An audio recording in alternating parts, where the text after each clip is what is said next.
White House Chief of Staff Susie Wiles is reflecting on the fallout between President Trump and Elon Musk. Here's Wiles on New York Post columnist Miranda Devine's Pod for One podcast. The president was very, very kind to him. And Elon had so much to offer us. He knew things we didn't know. He knew people and technologies that we didn't know. It was a great thing when it was a great thing. And had a very troublesome ending. Musk and Trump spat started over the president's big, beautiful bill, but has now escalated to issues like the Epstein files and also Musk starting his own new political party.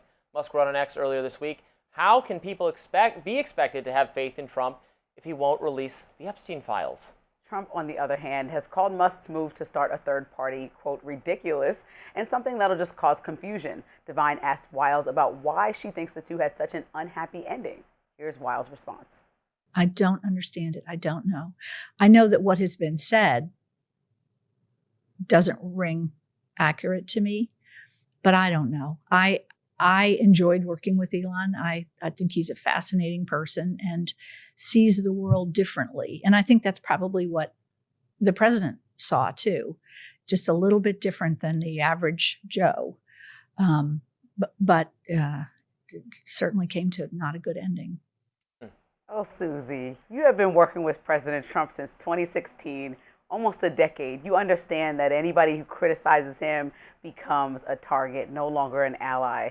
Everyone from the outside looking in, let me just finish, who saw Elon Musk and President Trump have this bromance, knew that with these two egos and these two people in charge, this was destined to combust. This was not a surprise to us, but the surprising thing that she's saying she doesn't understand this is so wild. It's because she doesn't want to be one of the people that's on the list of people that Trump begins to target and never works with again. So she's playing nice, but she knows that both of them are demonstrating erratic behavior and that this was going to happen anyway because both of them want to make a list of people who cross them and execute on that list. Well, but that makes it sound like their dispute is personal or personality based. It clearly isn't. Personal? He's telling him he's in the Epstein files. It's pretty personal. Well, that's the retaliation is personal. But the reason they have a falling out was based on policy. It is explicitly based on policy. Elon does not like the big, beautiful bill. He thinks, and I agree with him on this, that Republicans were brought to power, have promised forever to do something about the deficit. This bill expands our debt, raises the debt ceiling, adds to the deficit, doesn't do anything Republicans, it does some things Republicans promised to do, but overall is not nearly good enough. Like Rand Paul and Elon and Thomas Massey, Elon Musk has those problems with the bill, so he opposes it. He also disagrees with the tariffs and disagrees with some aspects of the immigration policies. And so it's policy based. It's not. It has become personal as they've mostly on the Elon side. Donald Trump hasn't taken that many digs at But Elon. even people in Congress that were brave enough to speak up to say, hey, historically, as a conservative, these are not things that I would generally support, based on my constituents, and who I told them I was going to be when they elected me in office.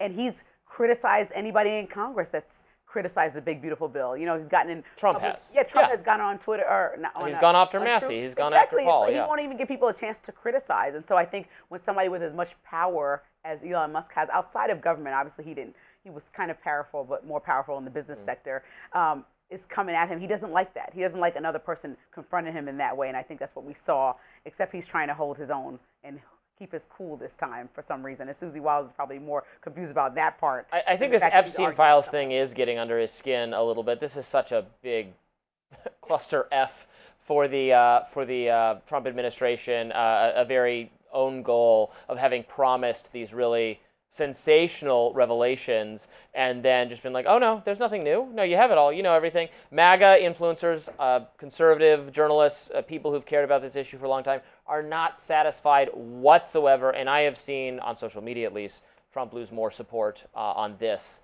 than on anything else thus far. So we will be paying attention to see how that develops. Next up, former President Biden's doctor is in the hot seat, pleading the fifth after being questioned.